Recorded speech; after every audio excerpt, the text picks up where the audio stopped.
Hello friends, welcome to my channel. आज हम बात करेंगे एमपीएससी 1 के बोथ मीडियम में इंपॉर्टेंट क्वेश्चंस। ओके, ये वीडियो दोनों स्टूडेंट्स के लिए है, जिनका ये सब्जेक्ट इंग्लिश में उनके लिए भी और जिनका ये सब्जेक्ट हिंदी में है उन स्टूडेंट्स के लिए भी ये वीडियो इंपॉर्टेंट है। राइट, वीडियो स्टार्ट करने से पहले मेरे चैनल को सब्सक्राइब कर देना, साथ में बेल आइकन को प्रेस कर देना ताकि मैं जो भी वीडियो डालूँ उसकी नोटिफिकेशन आपके मोबाइल फ़ोन पर आ जाए और आप उस वीडियो को देखकर अपनी उससे रिलेटेड क्वेरी सॉल्व कर सकें। राइट, एक बात और, इस वीडियो को एंड तक ज़रूर देखना विदाउट स्किप करें, क्योंकि मैं कुछ इंपॉर्टेंट बातें हो सकती है जो मैं आपको बताऊँ इस वीडियो में। ठीक है, तो एंड तक ज़रूर देखना विदाउट स्किपिंग के। राइट, तो चलो देखते हैं एमपीएससी 1 के इंपॉर्टेंट क्वेश्चंस कौन कौन से हैं। Let's start the video. अगर कोई मेरे चैनल पर नया है और उसको नहीं पता कि मैं किस पैटर्न से वीडियो डालती हूँ इंपॉर्टेंट क्वेश्चंस की, तो फर्स्ट ऑफ ऑल मैं आपको इंपॉर्टेंट क्वेश्चन जितने भी मेरे को लगते हैं कि ये इंपॉर्टेंट हो सकते हैं वो मैं आपको दिखाऊंगी 1 बाय 1, इंग्लिश में भी और हिंदी में भी। ओके, उसके बाद मैं आपको बताऊँगी कि फर्स्ट प्रायोरिटी आपको किसको देनी है, देन सेकेंड किसको, थर्ड किसको, फोर्थ किसको। राइट, तो चलो देखते हैं फर्स्ट क्वेश्चन। फर्स्ट क्वेश्चन है, critically examine the role of political parties in the making of foreign policy. English वाले बच्चों के लिए, हिंदी वालों के लिए होगा, विदेश नीति के निर्माण के राजनीतिक दलों की भूमिका का आलोचनात्मक परीक्षण कीजिए। राइट, आज थोड़ी तबीयत डाउन है तो आपको मेरी वॉइस लो सुनाई देगी, बट आपका काम चल जाएगा, आपको समझ आ जाएगा कि कौन सा फर्स्ट सेकंड थर्ड करना है आपको। राइट, तो चलो देखते हैं सेकंड क्वेश्चन क्या है। Discuss any two major approaches to the study of India's foreign policy.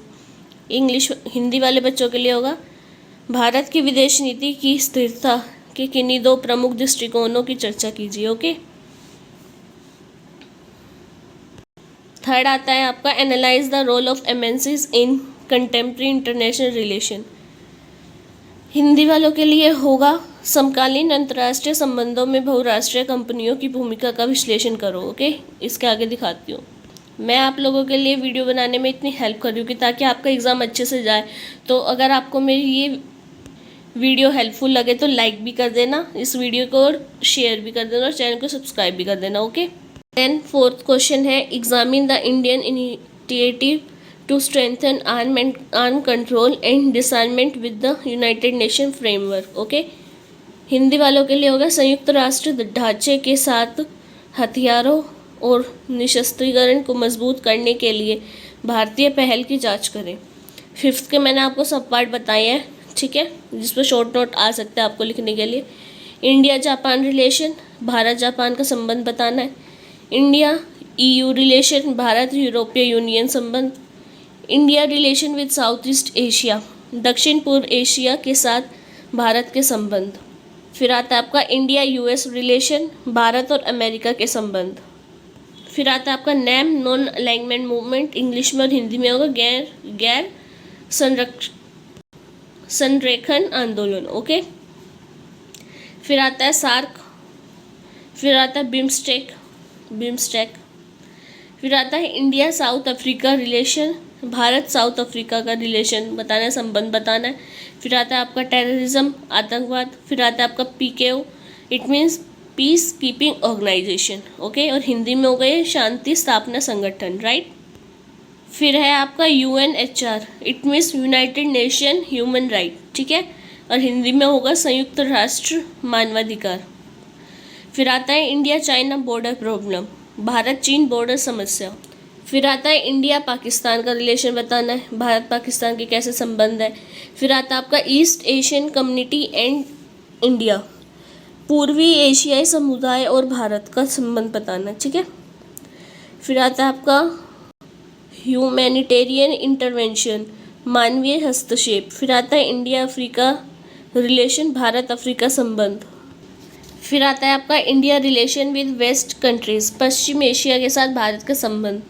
फिर आता है आपका पार्लियामेंट्री कमेटी, संसदीय समिति के ऊपर बताना है। ओके, फिर आता है sixth question, examine the role of the prime minister office PMO in the conduct of Indian foreign policy. English में, हिंदी वालों के लिए होगा, भारत की विदेश नीति के संचालन में प्रधानमंत्री कार्यालय की भूमिका की जांच करें। ओके, देन आपका seventh question, international trends have affected India foreign policy.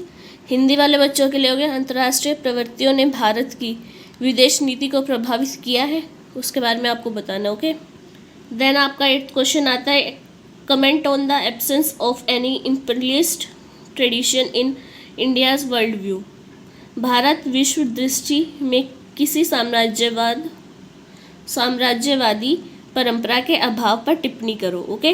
Then 9th question आता है, India relation with ASEAN during the cold war. Hindi वालों के लिए होगा, शीत युद्ध के दौरान आसियान के साथ भारत के संबंध। Okay. Last question, describe the mechanism and institution that play a role in making of foreign policy. Hindi वालों के लिए होगा, विदेश नीति बनाने में भूमिका निभाने वाले तंत्र और संस्थानों का वर्णन करें। ओके। ये तो थे 10 क्वेश्चन जो मेरे को लगते हैं कि इनमें से आपके एग्ज़ाम में कुछ क्वेश्चंस देखने को मिल सकते हैं ज़्यादातर। और अब आपको किसको पहली प्रायोरिटी देनी है वो मैं बताऊंगी। उससे पहले एक बात और, अगर एग्ज़ाम में आप आंसर लिख रहे हो, ठीक है, तो उसमें आपसे कुछ वर्डिंग गलत हो गई, आपको लिखना था कुछ और आपने लिख दिया कुछ, तो आप उसको काटते हो ना, तो जिससे इम्प्रेशन बहुत गलत पड़ता है। तो वो चीज़ आपको नहीं करनी है। उसको आप देखो, मैं अभी काटने का तरीका दिखाती हूँ कि आपको किस वे में काटना है, राइट। तो उसको वो भद्दा भी नहीं लगेगा और आपका काम भी बन जाएगा। ओके। मान लो आपने वर्ड लिख दिया प्रॉब्लम। ओके। तो अब आपको ये काटना है, ठीक है। तो आपको ज़्यादातर बच्चे क्या करते हैं, ज़्यादातर बच्चे करेंगे ये या ये, ठीक है।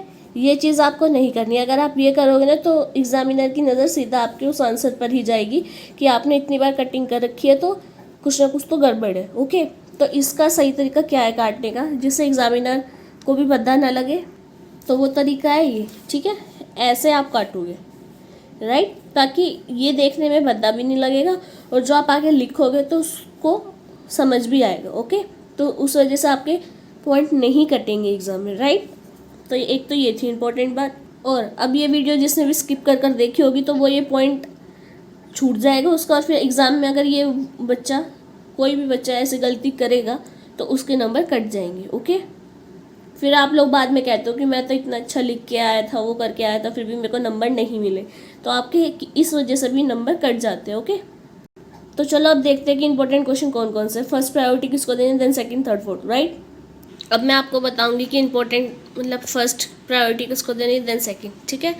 तो फर्स्ट पर है 3, सेकंड पर 3, थर्ड पर 3, फिर आता है फोर्थ पे मोस्ट इंपॉर्टेंट। तो फर्स्ट प्रायोरिटी आपको क्या देनी है कि जिसमें मोस्ट इंपॉर्टेंट लिखा है सबसे पहले आपको वे क्वेश्चंस अच्छे से कर लेने हैं, ठीक है।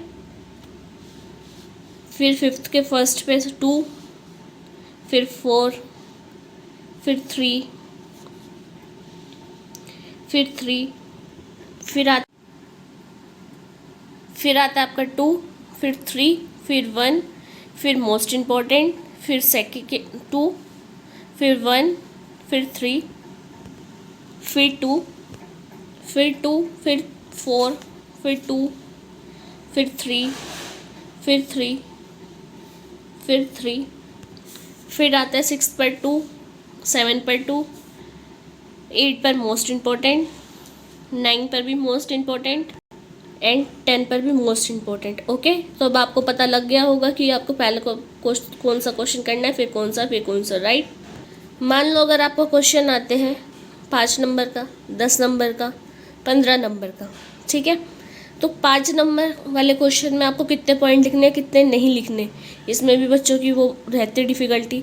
तो इसमें आपको क्या करना है, पहले तो आप इंट्रोडक्शन दोगे, फिर आपको 5 पॉइंट लिखने, जैसे 5 नंबर का क्वेश्चन है तो उसके 5 पॉइंट लिखो, फिर उसके बाद अपना कंक्लूज़न दे दो, ठीक है।